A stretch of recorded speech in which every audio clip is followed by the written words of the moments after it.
అసలు తమకు రిజర్వేషన్లు అనేవే వద్దని మొత్తం ప్రైవేటు స్కూళ్లను రద్దు చేసి ప్రభుత్వ స్కూళ్లలో ఇంగ్లీష్ మీడియం పెట్టారని ప్రొఫెసర్ కంచ ఐలయ్య డిమాండ్ చేశారు.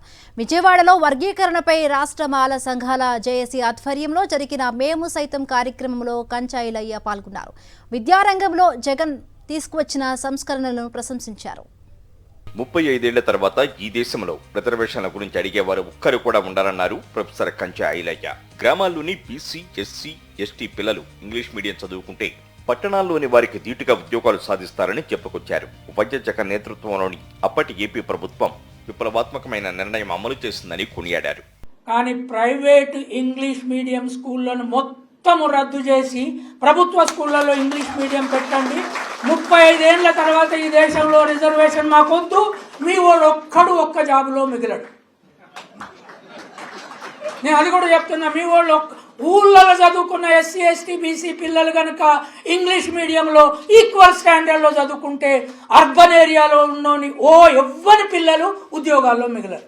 వైఎస్ జగన్ ప్రభుత్వ పాఠశాలల్లో ఇంగ్లీష్ మీడియం ప్రవేశపెట్టారని, అమ్మఒడి, ఫీజు రియంబర్స్మెంట్ అమలు చేశారని, వైఎస్ జగన్ తీసుకున్న ఈ నిర్ణయాలు ఈ దేశాన్ని సమూలంగా మార్చే నిర్ణయాలని చెప్పుకొచ్చారు. రాష్ట్రంలోనే ఒక విప్లవాత్మక నిర్ణయము జగన్మోహన్ రెడ్డి గవర్నమెంట్ చేసిపోయింది.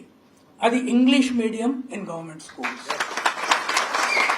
దానికి తోడు అమ్మఒడి, దానికి తోడు కాలేజ్ ఫీజు రీఎంబర్స్మెంట్, మిగతా ఏం జరిగినాయి వేరే విషయం. కానీ ఇవి ఈ దేశాన్ని సమూలంగా మార్చేటి. తెలుగును కాపాడాలని చెబుతున్న వాళ్ళు చంద్రబాబు మనవడిని ఎక్కడ చదివిస్తున్నాడో అడగాలని చెప్పారు. ముఖ్యమంత్రి మనవడికి ఇంగ్లీష్ మీడియం కావాలి, మీ ముఖ్యమంత్రి కొడుక్కి ఇంగ్లీష్ మీడియం కావాలి, ఇంగ్లీష్ ఏముంది యూట్యూబ్ లో నేర్చుకోవచ్చని పవన్ కళ్యాణ్ చెబుతున్నాడు. ఆయన పిల్లలను ఎందుకు యూట్యూబ్ స్కూల్లో పెట్టలేదని నిలదీశారు. మీ పిల్లలందరికేమో ఇంగ్లీష్ మీడియం, మీ ముఖ్యమంత్రి మనవడికి ఇంగ్లీష్ మీడియం, ఉప ముఖ్యమంత్రి పిల్లలకి ఇంగ్లీష్ మీడియం. ఆయనకు ఒక నాటకం తప్ప ఇంకేం అర్థం వచ్చినట్టు నాకు అర్థమవుతుంది. ఆయన పిల్లలు ఇంగ్లీష్ మీడియం చదివించుకుంటాడు. ఇంగ్లీష్ ఏమున్నదండి, యూట్యూబ్ మీద నేర్చుకోవచ్చు అంటాడు. మరి నీ పిల్లలు ఎక్కడ పెట్టినావు? యూట్యూబ్ స్కూల్లో పెట్టరాదు.